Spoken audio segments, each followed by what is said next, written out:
Dear Laila, why naman ganon? I'm 33 years old, female, at NBSB. Yes, no boyfriend since birth. Totoo? Yeah, sabi nung nagsulat, oo. Yes, wala pa po akong nagiging jowa. When I was young, sobrang strict ng mom ko at pinagbawalan niya akong magka-boyfriend kahit nga magkaroon ng mga male friends o ng mga lalaki na kaibigan, bawal. Bawal yan. Tama, yun ang sabi ng nanay niya. Paano ulit?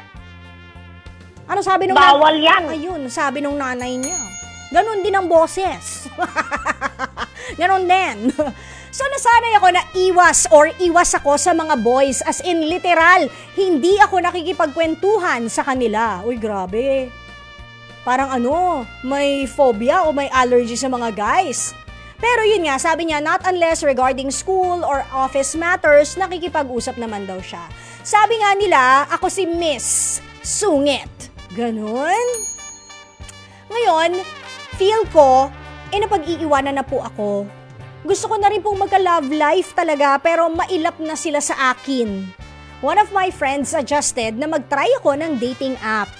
But, I'm kinda scared. Baka kasi mga F-boy lang ang makakatagpo ko dun.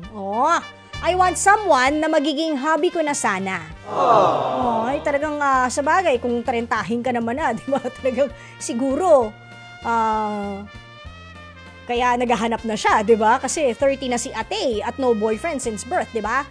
Pwede rin po bang pa-request ng song para sa aking future hobby? Hindi po. Ay, ayaw mo? Ayaw mo, Aaron? Ha? Ayaw mo? You're fired. Georgen! You may start tomorrow. Chares! Pwede po ba pa-request ng song para sa aking future hobby na Dear Future Husband by Meghan Trainor. Ayan, thank you and more power to your show. Ang pangalan ng ating nagpadala ng YYY Dear Laila ay si Rona ng Pampanga. Okay, Rona, since ikaw ay 33 years old na and no boyfriend since birth, and sabi mo nga medyo hindi mo feel na kumarir sa dating app kasi nga hindi lang actually mga ganong klaseng lalaki ang maaari mong mahanap doon, 'di ba? I'm not saying that dating apps are bad. I'm not saying na walang naging successful love story through dating apps kasi meron akong katrabaho dati sa news na dahil sa dating app, she's now happily married at meron siyang anak. 1-year-old na. O, diba? So, hindi ko sinasabi na walang nagiging successful relationship o walang naidudulot na maganda ang dating app. Hindi ko yun sinasabi. Pero kasi, meron din po diyang mga mapanamantala. Diba? So, kung hindi mo feel ang dating app, okay lang yan. Kasi kanya-kanya naman tayo, diba? To each his own. Siguro ang pinakamagandang gawin mo, ipagdasal mo siya.